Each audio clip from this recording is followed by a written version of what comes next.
It's live. All right. Hey, everybody. Welcome to the Download Youth Ministry web show. I'm Doug Fields. This is my good buddy, Josh Griffin. We are actually in his garage. Are you going to wear your face mask the whole time? Yeah, I am.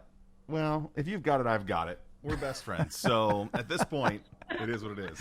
That's right. Josh and I, Heather, we have got a guy at the gym.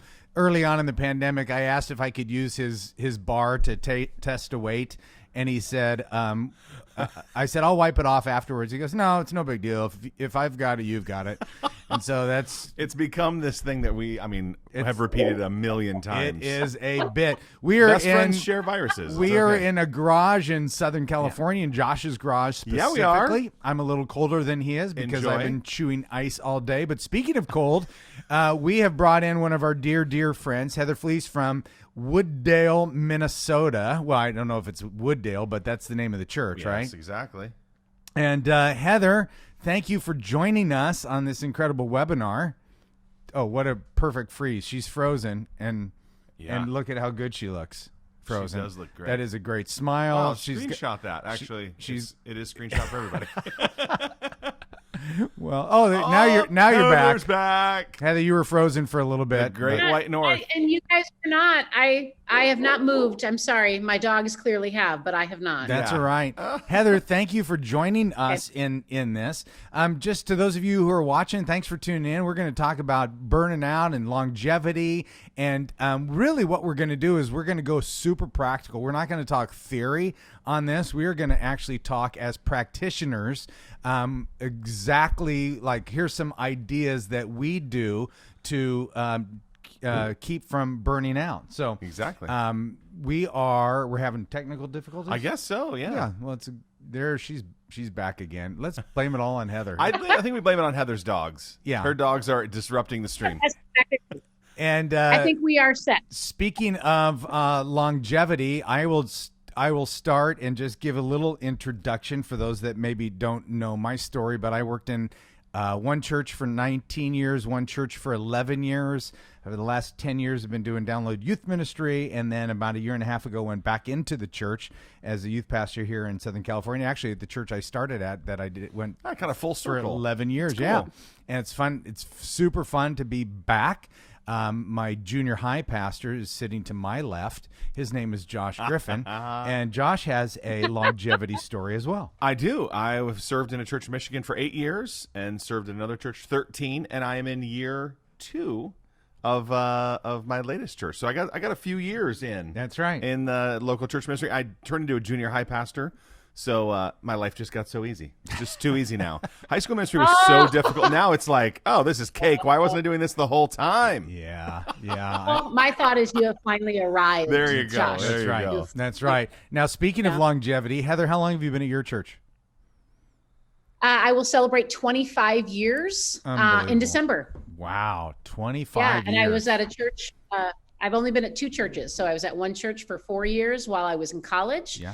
And then I transitioned to Wooddale in December of 1996, and I've been there ever since. 25 years. As the junior high pastor. As the junior high pastor. The whole time. Mm-hmm. That's pretty incredible. 25? Yeah. Whoa. No, we're just gonna listen. We're just gonna sit back and we are listen in the to Heather presence today. of a royalty. Wow. So there's a little bit of the background on the longevity as we talk about how not to burn out.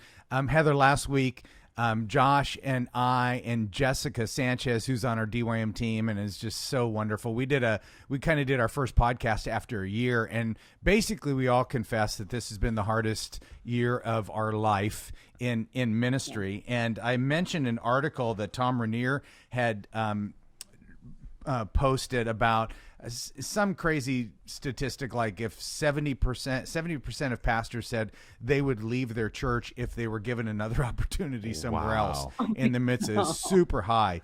Well, I found it this morning, and it doesn't have. I think that percentage was given over the phone to our pastor, who's dear friends with him.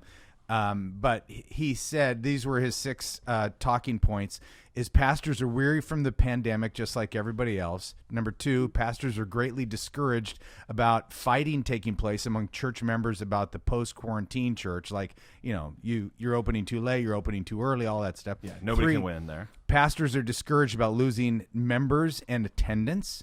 4, pastors don't know if their churches will be able to support ministries financially in the future. 5, criticism against pastors has increased significantly. And 6, the workload for pastors has increased greatly. So Yes. those Wow. are the things that we are all dealing with. And like we said, we don't want this just to be about, a blog post theory of how do you maintain, how do you last. We want to get, because we know our friends that are watching, we know their world. We want to be super practical and helpful. And I wanted to start with a question that our pastor said something like, are you overworked or are you overwhelmed?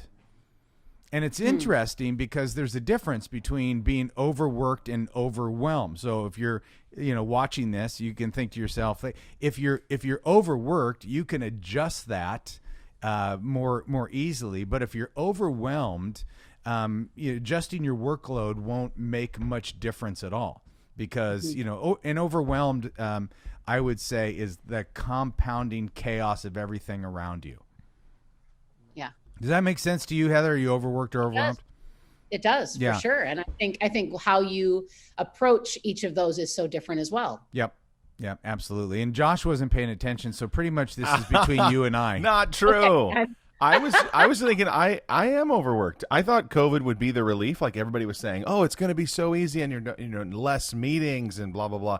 The lines are so blurry now between work and not work, and when are you on, when are you off, how much are you available.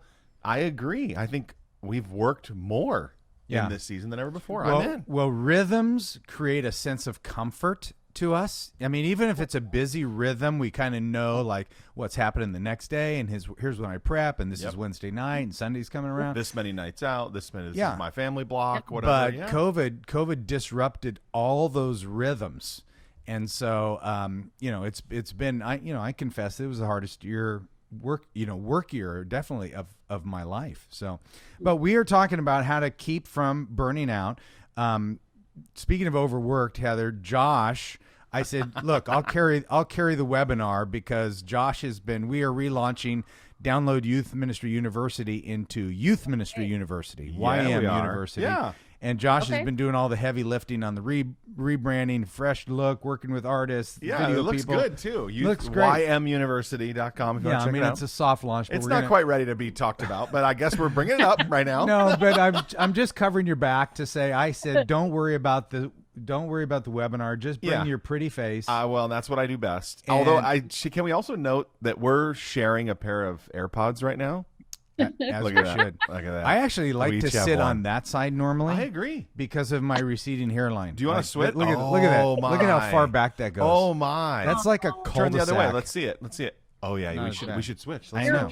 Because I think this is my better side, but then you'd see my. No, that's all right. AirPod, We're fine for this one. We're just best buds. Okay, And so I've been burning out working the website. So I'm going to contribute color commentary, jump in the chat, stuff like that. Heather, I wrote down 15 practical ideas. What? Yep, 15. I got 15. There's no way we're going to get through all those. And I even though when we were texting the three of us, I said, come with 3 or 5. I just went on it. So Yeah, you did. I'll start with the biggest one, and I actually brought the book that I wrote this last year.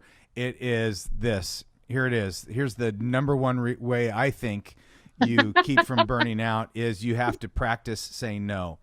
And I intentionally use the word practice because it at first when you say no, you say things like, I'm not, let me chat, and you kind of have to like develop those no muscles. Yep. But this, I'm telling you, this is been the greatest way. Now, I don't always make friends, this way, but it actually ties into my second point, and that is look into people-pleasing therapy. Because I think one of the reasons a lot of us in ministry have a difficult time saying no is because we are people pleasers. Deep inside, I'm a people pleaser. Do you think it's like a a few pastors, a few youth workers, or you think it's all of us? I don't know if it's all of us, but I do Man, think it's me. I do think people in the serving other vocation have, that's part of their empathy, is they want to make people happy, and like even people you work with. I mean, the reason I say practice is because it's difficult. So yesterday, this is right out of my email archive. The men's pastor asked me to speak at the men's man camp. And and I've said no like the last couple of years for whatever reason. But you were the second choice. He asked me first. Oh, great! Yeah, it's not a surprise. Couldn't get Heather. Ask Doug. Yeah, and I'm always second choice to Heather and Josh. I'm not even exactly sure Really why I'm third here. choice. Yeah. So I said, and I had a legitimate out. I said, I'm preaching that weekend, and I need to be back in time because we have Saturday services. So Never have you been thankful more. So I said, Saturdays. well, no, here's what I said. So I said, I'm sorry, unfortunately, no. Well, he writes back and says, refers to the pastor emeritus. His name is Kenton. He goes, oh, Kenton does that all the time, and he's twice your age. So now he's using kind of like guilt A little and shaming shame. right Yeah. there. Wow. And so that's these, next level. these are colleagues. These are people that, we work Yes. with. Yeah. And I had to come back and say, you know what, for Kenton doesn't need to prep. I actually need to prep, and whatever. I mean, I made some love excuse. it. Unfortunately, no. Give me next year's dates. But even when you say no, sometimes you still have to battle. You don't only battle yourself, Right. but you battle the people that you work with. Yep. Really, really true. Sometimes I've said no, and then people are like, well, we'll do whatever it takes to get you there. So they'll even change the start time of the event, the session you were going to speak at or whatever, to change your no into a yes. But my favorite part is when you say no to something, and then they'll find someone else. Yeah. They will. Like, okay, all right. Yeah. Like when they do finally accept the no, life moves on. They're okay, and you're okay. Yeah. Without saying yes. I mean, that's one Yeah. of the realities. I was actually Yeah. talking as I was driving to church yesterday. I was talking to a friend of ours who's in a church in the southeast, and he's trying to decide whether to stay or go with this church. And I said, "Here's the Can reality." you tell us a little bit more about that? No, What's his name? No, I'm not. yeah, let's share. He's somewhere in the southeast, so it's east of Colorado. But here was the deal that I said. Here's the reality: when you leave, people are gonna cry a little bit, but nobody's gonna care long term. Like They're gonna move on. they're gonna move on. That's The church the is going to be reality. fine. The youth ministry is going to be fine. That's the hard part, Yeah. though. There's a humility in that, too, where you're like, ouch. Yeah. They moved on, and they're fine. But it's okay. So practice I saying actually- no Raise And- your Actually hand read- and say, I am a read your people book. pleaser. and look into people pleasing therapy. There's 2 of my 15. All right, Heather, what do you got? Well, I want to comment Yeah. because I did read Doug's book, Wow. his no book. I read your no book, even though I feel like I do well with saying no. And my favorite aspect of saying no is when I get to say yes to things that I love and that are in my wheelhouse. And in my practicing, that is what has fueled me the most, is when I have said no and then get to say a confident yes. That just solidifies Yeah. my desire to say no to those things that are not in my wheelhouse or would be too much of a stretch schedule wise or push me over the edge. Yeah, So That's good. Just a reminder, Doug's new book, Ion, available now in bookstores. Oh, wait, sorry. And unfortunately, it's not available in bookstores. It was printed right before the pandemic. You can get it on my website. You can get it on dougfields.com. dougfields.com. Say no. Just say no. That'd make a good anti-drug But slogan. here's the other deal with that. You said about a confident yes, is that really every non-confident yes. So like if I say yes to that speaking engagement, whatever, that responsibility, that can the youth babysit for Easter week, whatever it is, we say yes to those things. We say no to something. I mean, the one thing we have that's finite is our time. And so, when you can't say yes to everything, and so every yes is a no to something else. What are you doing? What are you saying no to? Typically, we're saying no to our family. We're saying no to these key responsibilities, and it goes back to what I say all the time in marriage events, or like nobody can be Angela's wife or husband. Yeah, husband, please. Angela's husband, better than you. And I couldn't agree more. Nobody in the world is more equipped to be the father of your 4 children, your 4 teenagers, than you are right now. So every time you say yes to something, you're saying no to them. Did you notice this? Let's go really practical. Yesterday, Doug and I are in a meeting talking about a marriage seminar they want to do at the church. And the lady who's in charge of it said, what if the junior high could provide babysitting for the families, or kid watching, whatever? I wasn't strong enough to say no, but I at least delayed the conversation to where I could gather a real response to it and check the calendar. So just trying to think really practically, like, no in the moment is so difficult. Yeah. And one, I have a decade on you. True. And so which means I think my no muscle is a little stronger than yours. Absolutely. Well, and don't you think the longer you stay somewhere, the more no you have? Oh yeah, totally. Like Heather could light a junior higher on fire. She'll be fine. And they're like, oh, you know what? She's been here 25 years. Minor burns. I can't tell you how many times I have offered my junior hires to do valet parking for the big services, and they never have taken me up on it. So I would say, yes, longevity helps you with your no, but I also think temperament does too, you guys. So I'm an 8 on the Enneagram with a 7 wing. And so I would say I am not a people pleaser.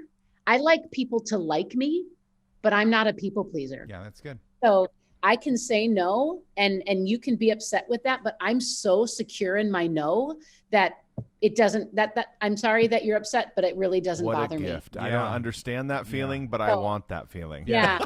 No. So I think we need to acknowledge that too. Our Enneagram 2s that are listening would have a much harder time, and the 7s like you, Josh, would have a much harder time. Yes. Yeah. No, so Josh and I both wish we had your gifting of that no with confidence. All right. Let me with a smile, a laugh, and a walk away just fine. That's right. All right. So here's my deal. One of my 5, I said, you do enough ministry in your ministry setting. Your friendships have got to be ones that fill you up, not that are ministry oriented. So I will tell you, in my first years of ministry, when I had all these friends from college, all these friends from high school, all these people I'd picked up along the way, and so many of them were needy. They were life suckers. They were not filler uppers for me. And so I would spend that time that I did have, and I would go with them, and I'd go out to eat at Champs. We have Champs in Minnesota. I don't know if you guys do or not, and literally for the 2 hours, I'm thinking of one woman in particular, 95% of the time she talked about herself and like wanted my advice and wanted my counsel. And I'd try to say something about myself and she'd spin it around to herself. And I'd leave and I'd think, I just spent 2 hours of really precious time doing ministry when that's what I do all the time.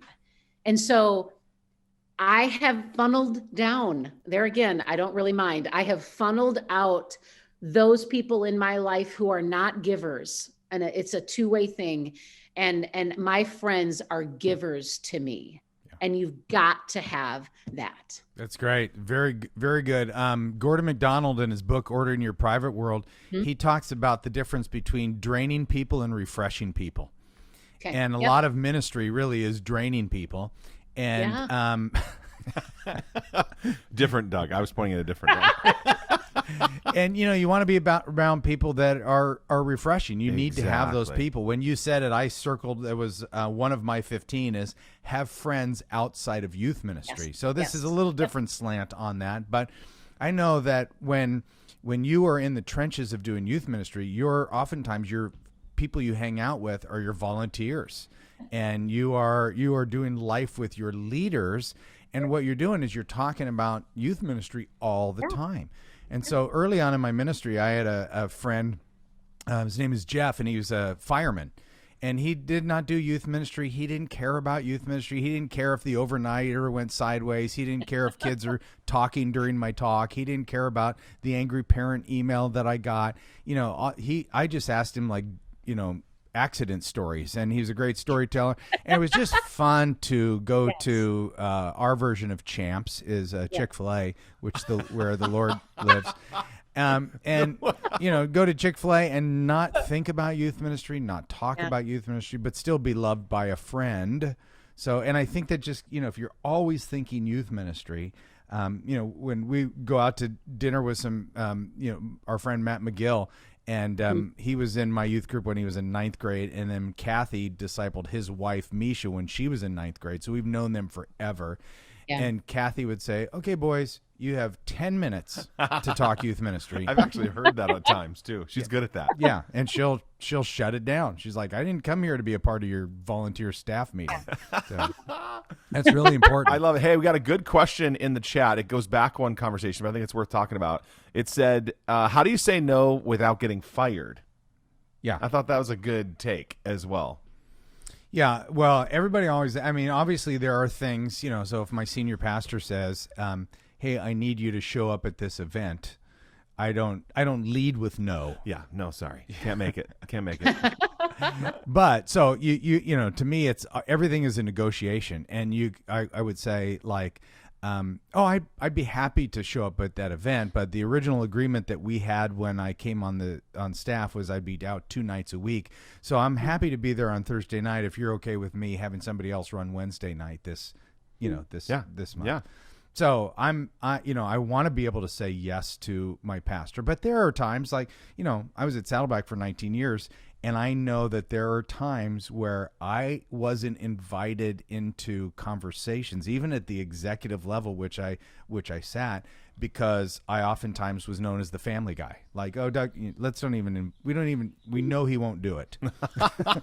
What a great reputation to have, though. Sorry, that guy has boundaries. He's not. Yeah, well, exactly. Exactly. Right? That's the difficult time. So, you obviously you don't want to get fired, but I think a lot of times we perform to imaginary expectations. Mm-hmm. So those expectations aren't even there. Right. Because I've taught this kind of stuff in workshops and with spouses and the whole bit.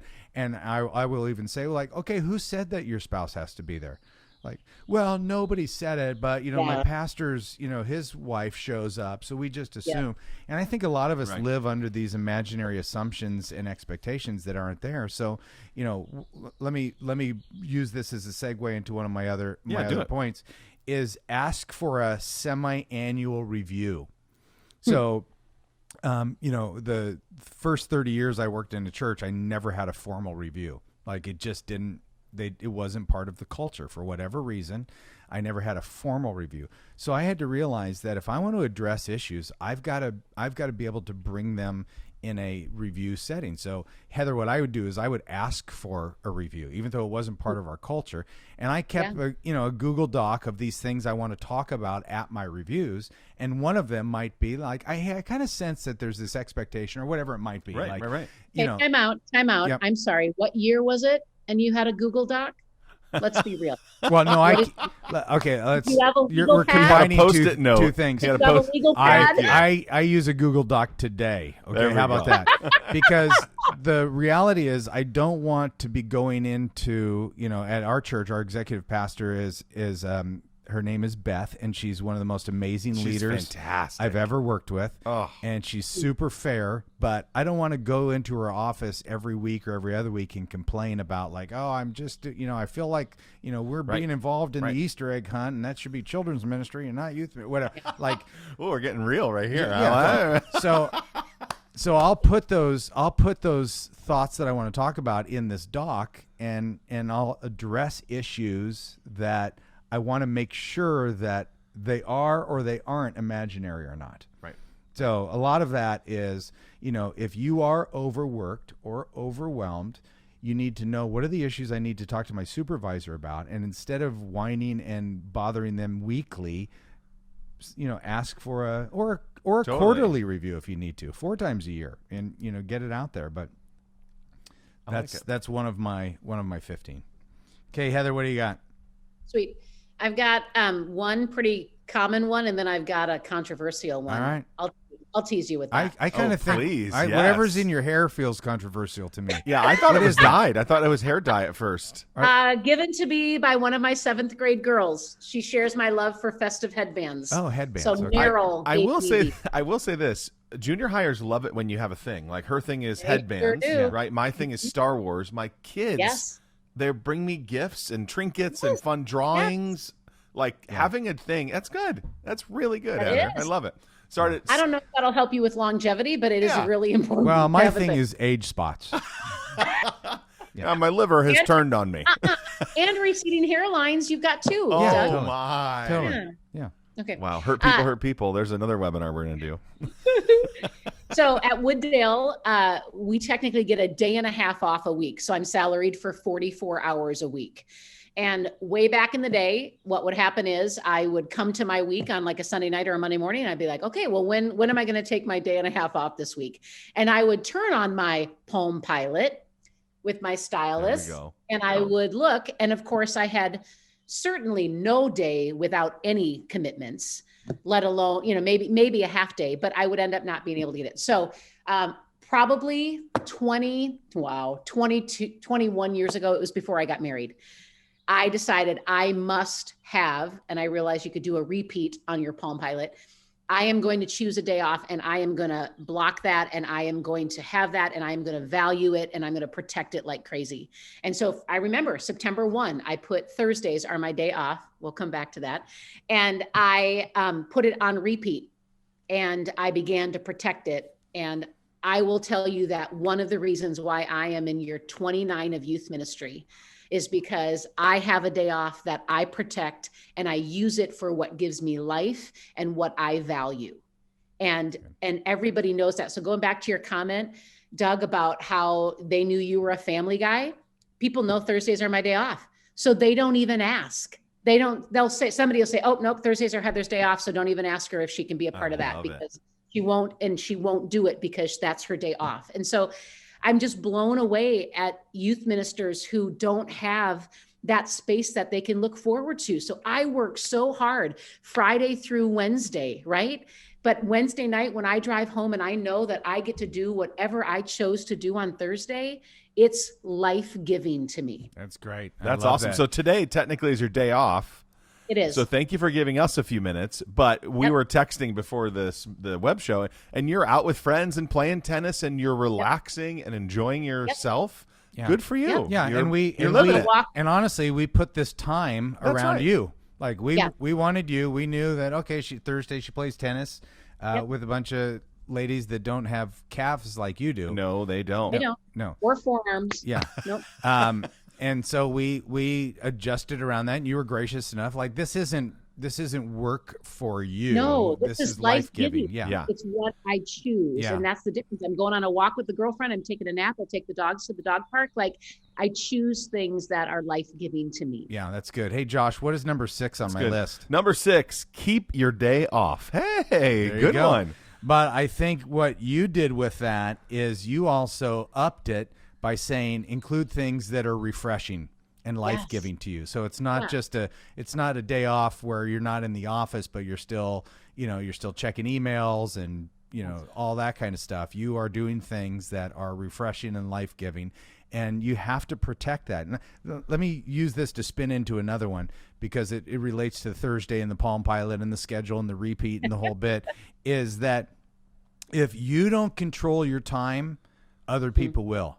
Absolutely. And so by you kind of putting a stake in the ground on what Thursday is, you're controlling your time.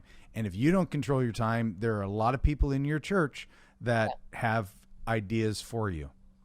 And I'm managing expectations, you guys. So if you call my cell phone, it will say, hi, this is Heather. Thanks for calling. Today's Thursday, which means it's my day off. So if you're calling in regards to ministry, you can leave a message, but please know I won't be getting back to you until Friday. It's great. I also had that same message on my office phone. And here's what I have found. People love it. The voicemails they leave are Good for you, Heather. Good for you. I hope you're having a great day. This can wait till Monday, or this can totally wait till Friday. But rather than me feeling this unspoken expectation, like you said, Doug, to check my voicemail or they're going to be upset or I've got to respond right away, people want their pastors to be healthy. And I They do, do. I do think, though, it puts pressure on you to actually follow up on Friday. Yeah, right? for If sure. you're going to say, hey, I have boundaries, I'm not available on Thursday, you better be pretty doggone good on Friday morning when the lights are back on in the office. So I think a lot of times we punt things ahead and we delay this and whatever, and we're not diligent with our task list, our to-do list, and all that when we do have boundaries. Well, you also said a nugget in there is that people say is like, it can wait. I mean, this is a little bit of the people-pleasing thing, is that when you're a people-pleaser, you allow other people's emergencies to become your emergency. Yep. And so, not everybody's emergency has to be your emergency. Right. Like, because you realize that when you don't get back to them on a Thursday, they can solve the problem without you. Yes. And, you know, now obviously there might be times that are a legit emergency. There's real moments. Yeah. I broke out into a rash this morning. That was an emergency. We thought we had Bob the Tomato on our hands. It was rough. I put something in my water this morning, a new thing I got off Amazon, a watermelon flavor. Anabolic steroids. And I lit up like a Christmas tree, Heather.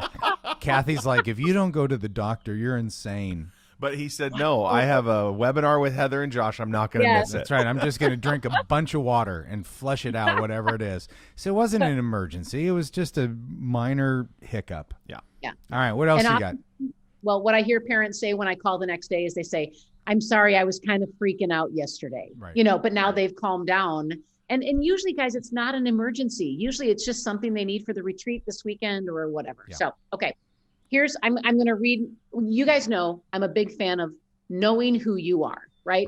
Knowing and claiming who God created you to be and then living within that. We actually just talked to a girl yesterday who we pointed out, you have one of your videos on our Youth Ministry University on that, and we pointed a young college age student toward that and said, you need to watch that. Another plug for Youth Ministry University. Well, I was thinking Heather gave a talk last year at the National Day of Training, trainmyvolunteers.com, as long as apparently we're doing that, on knowing yourself, on knowing your story, sharing your story. Like, this is Heather's wheelhouse. Like, this is what you do. Know yourself. Which, by the way, you're coming back this year. Yeah. Yeah, it's going to be really good. We got Albert Tate. This is breaking news. People haven't. We're going into detail. Well, Okay. We got Albert? I didn't even know that.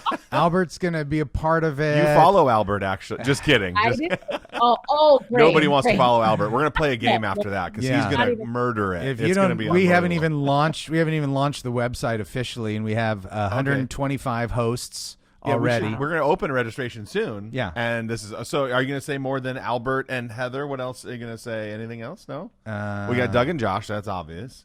Well, Jessica Sanchez is back. Jessica was super popular last year. Yeah. Jessica's Marco, of course. Yeah, of course. We have a couple new faces that we're excited about, but let's save those. Who's the really smart one that you're going to bring back? You always bring one, like Kara. No, that's you this year, Heather. You're the smart one.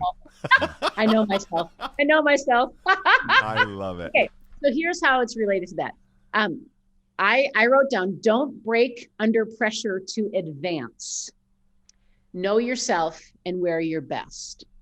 And I'll give you this example. I have been approached a couple times by my boss, and I'm so thankful that he believes in me. To do something like a student ministries pastor role or a family ministry pastor role. And the last time it happened, I said, listen, you don't want me in more meetings. You don't want me writing policy manuals. You don't want me having 16 direct reports. I said, you want me doing funerals and you want me doing weddings. That's what you want me doing outside of the junior high ministry, because that's where I'm really good. And guys, if I can speak for a moment to my male counterparts, I find that mostly guys have trouble with this, that guys feel a pressure to go the next step within ministry, to advance to the next level. And I know I've got to believe maybe some of it is a pressure in regards to like salary and like providing for family, but a lot of it is pride. that I have seen.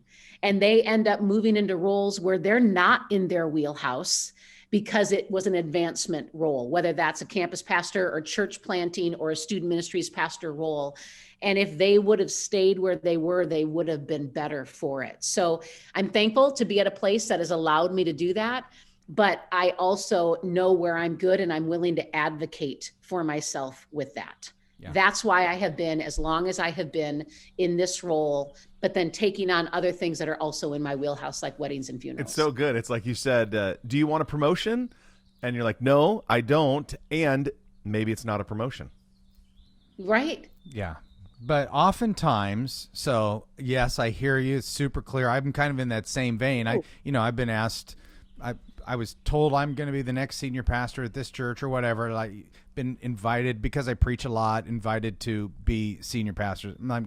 I'm not a senior pastor. I'm a youth guy. That's the only role I want. I don't want an executive, so I'm with you on that. I'm locking in on that. But I also do think there is the person, male or female, who is like, you know what? I'm just happy to serve the church. Like, if that's what you want me to do, if that's the gift, my gifts are, I don't know if I'm a lifer in youth ministry. I mean, I see a lot of those people as well, just to give some people an out that have went like, I want to serve the church. And if me serving the church is the best way for me to jump in that role, sure, I'll do that. And, I'd love to be a volunteer in youth ministry or still oversee youth ministry. Yeah.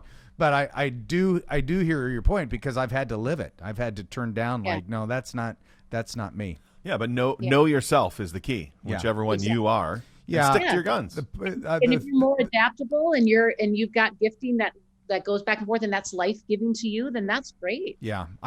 What I don't like is the pressure of the church that youth ministry is the lowest funded position oftentimes. Well, that's you have to advance, because you have to put bread on the table. Yeah, I got nowhere else. Yeah. I got nowhere else to go or nothing else to do. And, unfortunately the church is broken that way. Like, give me somebody young and inexpensive. And you're like, oh, okay. So you want a new youth worker every year because that person doesn't know how to recruit volunteers. This is not going to be able to scale. Why not go after somebody in their 40s or 50s or whatever that knows how to develop lead? Anyway, don't get me started.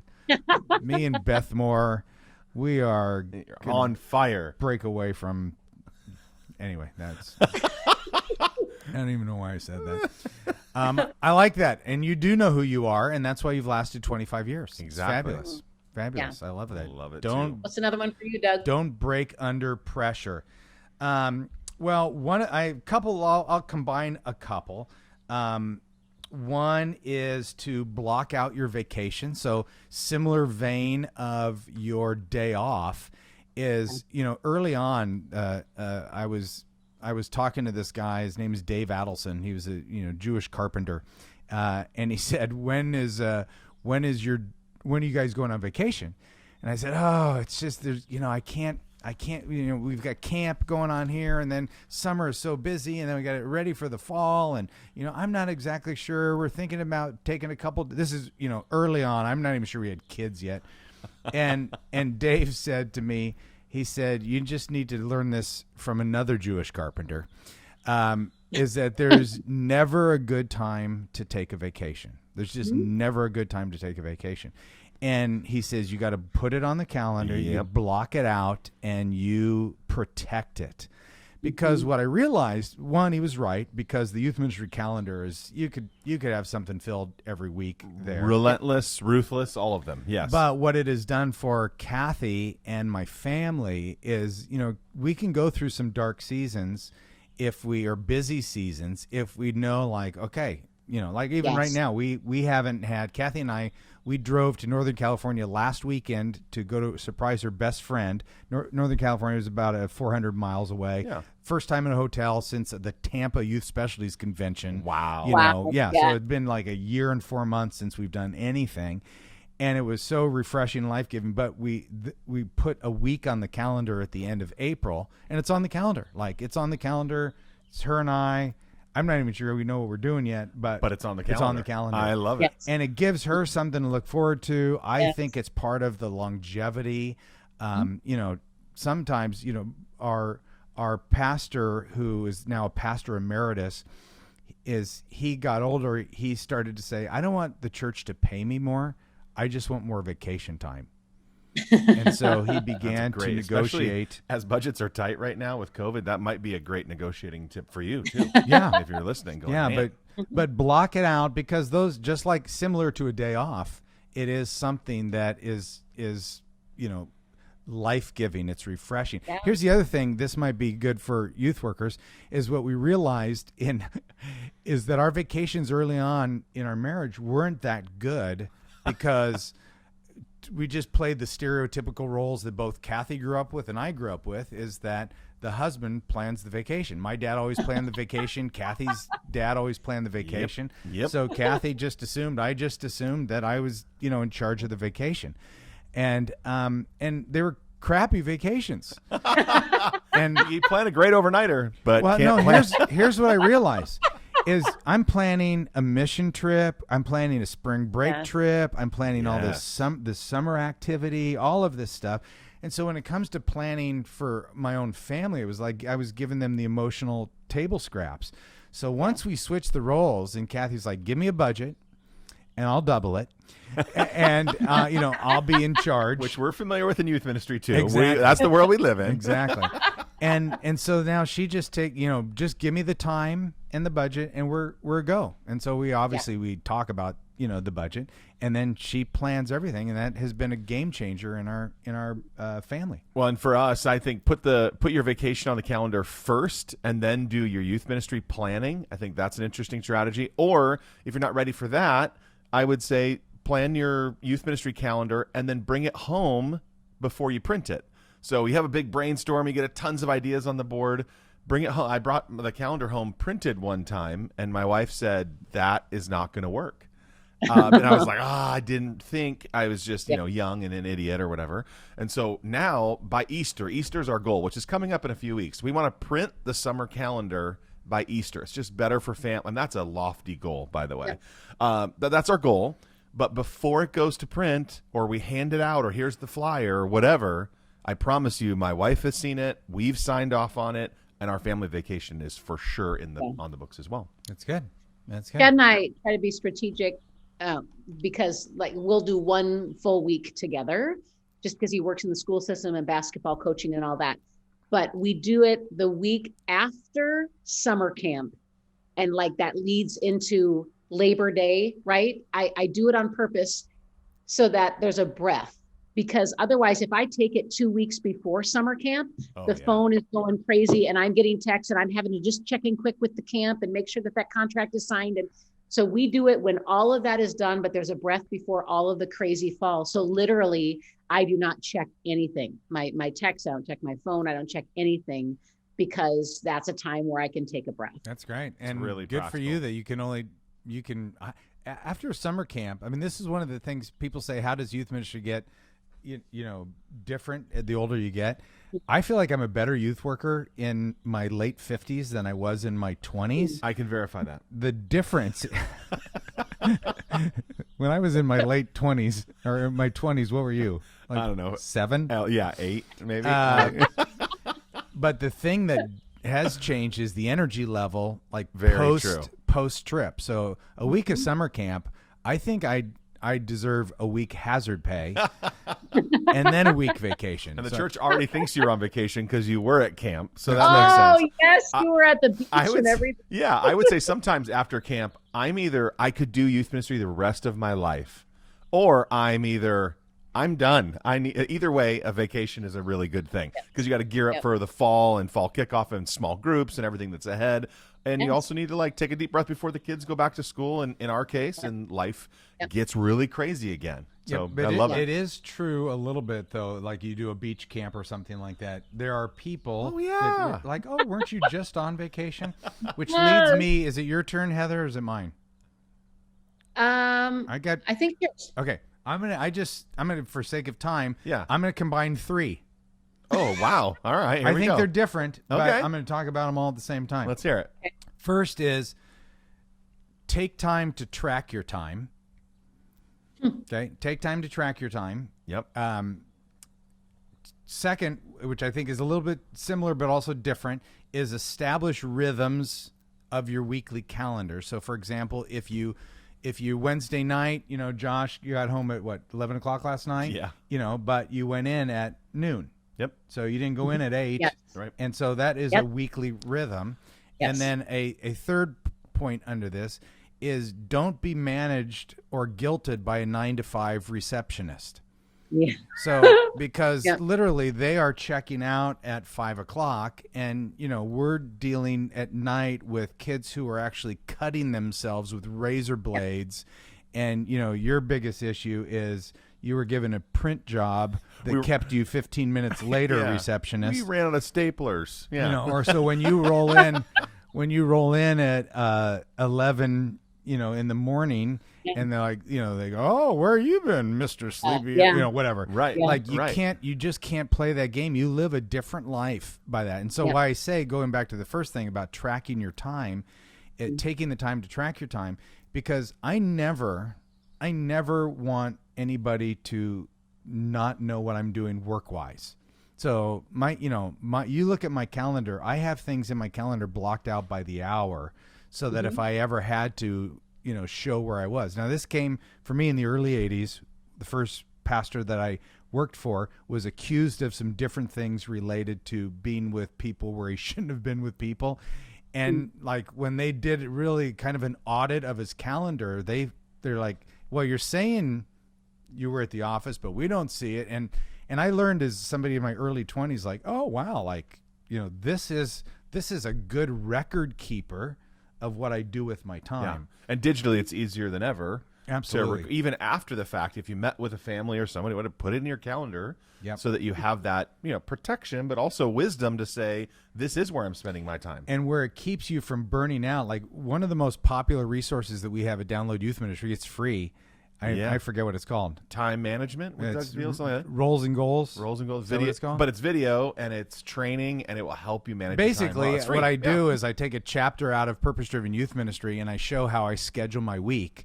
And, sometimes it takes 40 minutes at the beginning of the week to schedule it. So that's why I say, basically, you're taking some time to save some time.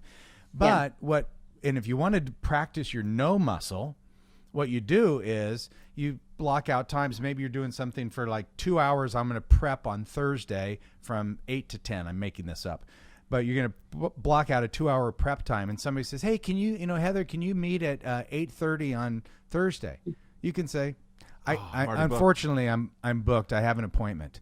Now, I've got enough commitment. Yeah. You don't have to say that it was with your Bible and your yellow pad where you're prepping a message.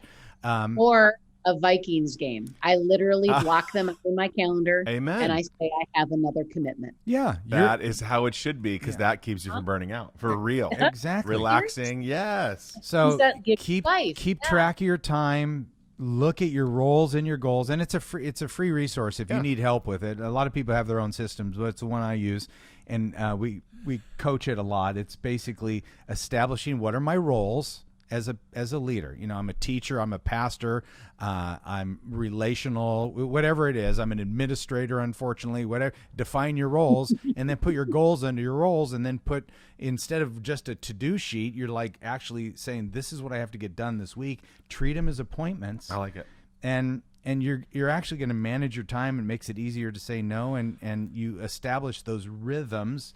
It might be every Thursday afternoon is my relational ministry time. So that's when I'm going to hit a campus or set up a time with a parent or whatever it is. Well, and getting yourself some creative space and time and the right headspace to do sermon prep, that takes a little bit of effort. Absolutely. I was just thinking, when I walk into the church and someone gives me the shaming eyes of walking in at noon or whatever, or the receptionist dings you on the way in or whatever, I was thinking how terrible this is, but what if you just said, here's the name of our kid in our ministry who needs prayer, and just say, would you pray for them? And just like be like, hey, you know what? Let's remember we're doing spiritual battle here. We're loving and serving kids. Like, come on. Don't. So to relieve your guilt, you want to add shame to them. I think shame back is the lesson I want to give today. Or sarcasm. You know so what? As I was walking in at 11 o'clock, the pastoral care pastor said, "Well, nice you could show up." And I stopped and I said, did I see you here at 11 o'clock when I left last night? Because I don't think I did. Yeah. Which you can say as a 25-year veteran in your church. Yes. Which is really the attitude that we want to be able to have, but Yeah. you need to be careful in how you say that. You just need to, you have to kind of walk with that swagger and that confidence. Like, okay, I get it. People are never going to understand your job. Exactly. And if you're part-time, the expectations are full-time. Oh. And so I think yes. you want to be really careful not to hide behind the part-time title but it is a boundary. Sure. It has to be a real boundary. Sure. So pay me let me full-time and I do still will okay. have boundaries. Related to ones we've been talking about. And that is, if you want to be in it for the long haul, choose what you use your emotional energy on. So I did a whole sermon on Lamentations 3. Okay. His mercies are new every morning. Don't be consumed, right? Except by God's love. And I used a scuba tank. I literally had a scuba tank on stage, and I use the example that every morning God fills our tank with what we need for that day. And you get to choose what you use it on. Yeah, you can talk all about don't regret yesterday, don't worry about tomorrow, because you're going to have a tank for each of those. But my primary focus is, what do you want to use that on? Because most of us use it on stupid, lame, unnecessary things, and then we get home and our family gets the fumes. The things that we really value get the fumes. And so there are literally times where I'll be on the phone with a parent. I got to be so careful. Let's just say that they're concerned about gluten-free options, and they're very, very, very upset. This is hypothetical. I'm turning an email into a phone call from yesterday. But and I will hang up the phone and I will out loud say to that phone, I'm going to choose to not use my emotional energy on that. And I'm going to walk away from that phone, and I'm not going to think about that conversation again. I'm not going to let that ruminate in my head. I'm not going to try to follow up a text and say, I'm so sorry that I didn't. I'm going to choose to not. Same with bad drivers on the road. Same with the report that you have to have in every Monday morning by 8 o'clock. Like, what do you want to choose to get riled up about? And I love that I have been able to figure out I'm not going to choose to waste my emotional energy on that, because I want to have it for the other things that really matter. I love it. Yeah. Choose your battles wisely. It'd be nice to not be a people pleaser, wouldn't it? Oh, wouldn't it be just so easy? Yeah. Oh, the things Someday. you don't understand about us, Heather. I did love the chat was just lit up with people who are 7s on the Enneagram, and some people asking about it. But just like, this is so much more difficult for people pleasers, for 3s, 7s, etc. Yeah, well, that's why I said look into people pleasing therapy. I do think I think it's real. Absolutely, absolutely. I'll use that to go off on another one. One, I love the scuba illustration. I guarantee really I will preach that soon. Okay, good. Yeah, he'll take your idea and make it his own. Thank you. Yep. One of my ideas is be comfortable with confrontation, or become comfortable with confrontation, because emotional issues grind you. So, it's kind of very a similar, little spin to the phone thing, but Yep. when you get lost in an emotional issue and you start thinking like, well, I wonder what they're thinking, and they probably said, if they didn't know, and you start playing all these, you're running these emotional gymnastics in your mind, it would be so much easier if you go, hey, can we jump on the phone and talk about this? Yes. Because, those are the things that wipe people out. Yeah. Yep. I say I would rather have a hard 15-minute conversation than to let that take up hours and hours and hours of my space, or keep putting out fires because of that person. Yeah. Because they're not doing what they're supposed to be doing, but I don't want to hurt their feelings, and I don't want to have them step away. And so I keep putting out the fires when it really would take a 15-minute hard but good conversation. Release the volunteer if you have to, or have that difficult conversation rather than deal with the trauma that's being created. Yeah, that's I good. mean, how many of Really us wise. lose sleep at night, you guys, because we're doing exactly what you're saying, Doug. We're playing over, what can I do, and how do I do this, and I feel so bad. And when in a lot of ways it's ripping the Band-Aid off and just saying, I'm going to be okay with this, and I'm going to deal with it. Yeah. And these are all things that add up, that affect longevity, because they affect happiness, because they affect, peace, and the whole bit. So We don't have much time left. I'm just going to rattle off. You have any left that you want to? I have one more left. Okay, go. Go ahead. Nice. No, go. Okay. Surround yourself with volunteer staff that represent the body of Christ and empower them to share the load with you. When I first started, I loved being the center of my ministry. I loved that everybody called me and that I was the one in charge of everything. And I have just learned there's no way that you can do that. It's not sustainable, and I'm not the Messiah. But I also know a lot of people listening and watching have a hard time delegating. So you just have to intentionally bring people around you who are different than you, who have different gifts than you do, just like the body of Christ.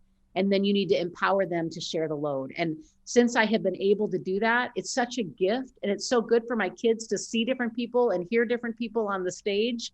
And we're all in it together, but I'm not the one carrying the load all the time. I'm not the martyr. I used to think I had to be the martyr. You don't have to be. Yeah, that's good. Well, you're leading a team. It doesn't happen overnight. It takes a while to get them to that place. And, you need to constantly be training, which is why Josh spent the last 2 weeks on youthministryuniversity.com and a little something called trainmyvolunteers.com. All right. I'm just going to rattle off. We don't even have to talk about them. One is Heather's frozen for us. Heather, can you? Oh, yeah. Heather's Zoom timer has run out. She's back. She's back. Okay. Yeah, you guys were frozen for me. I looked adorable, but No, that's you okay. do. Yeah, no, I think it's time I pay for more than dial-up at some point in dial-up internet in the house. Yeah. Just for the record. We are in Josh's garage. And okay. I sprung for the expensive internet. I don't know. Here's my last ones. One, have a go-to, quote, rough day mentor. Somebody that's outside your church that's good. that you can just kind of unload to, where you're not going to be divisive in your church, but but picking sides, hurting somebody people. to talk to. I mean, for me, it's Jim Burns, who was my youth pastor, doesn't go to our church. I can still pick up the phone, talk to him. He talks me off ledges. Wisdom, calm. Yep. Another one was to know your full and empty gauges. And this is like, this takes a little bit of maturity, but to realize like, I know, I watched where I came up with this years and years ago, an executive pastor at the church I was working at the time. I was dropping my kid off at school, and I saw him in a car, and somebody kind of cut him off a little bit. It wasn't a big cut off. It was a minor cut off. But he slammed on the horn, and I watched his face, and his face looked evil. Oh, my. And I thought, and I knew some about his life. Like, that dude is on empty. Like, he is on empty, and it's impacting everything that he does. And so for me, I know that when I get my temper picks up a little bit, when I notice like a mess around the house and I'm like bothered by it, like I know what my empty gauges are. Like, okay, I'm not gonna be good. I need to get full. So to understand your full and empty gauges. Another one is turn your phone off. Just turn your phone off. Like, that would be unavailable. Oh, well, we just waste so much time scrolling, Instagram and Facebook and all this social media apps that haven't been invented yet. But your phone, I think, adds to the feeling of being overwhelmed. Well, and comparison, you failed in youth ministry and everybody else is successful. So that adds to the burnout, adds to the weight because you're comparing your failures. Yeah. Another one is establish an exercise and recreation routine. I think one of the ways to last is to be healthy and to have something to look forward to. Twinkies and Mountain Dew.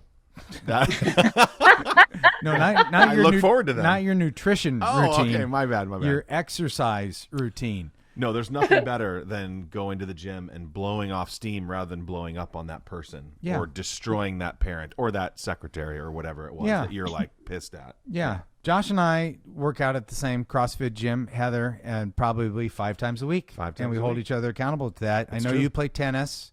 I do. Yep. What else? And I work out as well. I work out 6 times a week. And Heather's legit at this. I've been in. We've spoken at the same events, and Heather is like, "We're going to the gym." I'm like, "Okay." Yeah, it just makes everything better. It's just such a healthy cycle. A great to be release. Yes. We have 2 minutes left. How are we wrapping this up? I would say this. What do you have in your notes that we didn't say? Oh wow, am I allowed to share mine? This is what I would say. Healthy, life-giving escapes for me. A hobby. What's your hobby? And make sure that you have one. So for me, Yes. people seem to enjoy it when I share it. I like radio-controlled airplanes. I have several of them in my garage. I only see one. I have their smaller ones are smaller. I love it. I just go out and they soar through the air. It's beautiful. It's relaxing. I don't think about anything else. Just have a good hobby, a good escape. Video games can be a little bit of that with a buddy. Those are a couple of mine that I love. That's good. They give me a little bit of balance and refreshment. Yeah. Yeah, it's good. What do you do for fun? CrossFit. I love CrossFit too. It's Yeah. weird. It's weird. It's my hobby. I know. I like it. Soon you'll be a vegan, and then it'll be insane. I don't think so. What's a hobby for you, Heather? Just a fun thing that you love to do. Outside of tennis, tennis is my favorite, and then my dogs. You do. So love your- anything almost- to do with my dogs. What about your weird? Don't you have a stuffed animal collection that's a little weird? I have a room in my house that's dedicated to Tigger. It has 118 my. Tigger items currently. It looks yes. like- Are you- 118? No, Didn't you- 13. Oh, 113. And Well, then but how there's many? always room for more. How many nail polishes do you have? I'm currently at 319 bottles of nail polish. So there's a fine line between healthy escapes and a sickness. That's really what I'm hearing. Yeah, yeah. Hey, it's where my OCD and my addictions come together. So it's I okay. like it. And you have a lovely shower curtain behind you today as well. Yeah, thank you for We're- letting us into your bathroom. You're not in the you're not shower, sitting yes. on the toilet for this event, are you? We're in the garage. You're in the bathroom. It's been a great time. Heather, we you know this, that Josh and I totally adore you. We do. love Thank being you. friends with you. We love doing stuff with you. Thank you for playing with Download Youth Ministry. Well, and we respect you. 29 Absolutely. years. in 25. youth- 20, whatever. She's not that old. A million years in youth ministry. 29 years Total, total. yeah. There you go. And Yeah. killing it in junior high ministry. You're a great model and example for youth workers everywhere. And we do adore you. and should we also end this by sharing about our ice affection? Oh. Yeah. We surprised Heather last did. year because it was COVID and she flew in when nobody else In was the flying middle, in. she was the only person on her whole plane. That she flew into Orange County to film for the National Day of Volunteer Youth Ministry Training, and we surprised her and bought her a Opal ice machine, and it changed your life, didn't it? It's changed my life. I mean, I have loved ice since probably since my 9th grade year.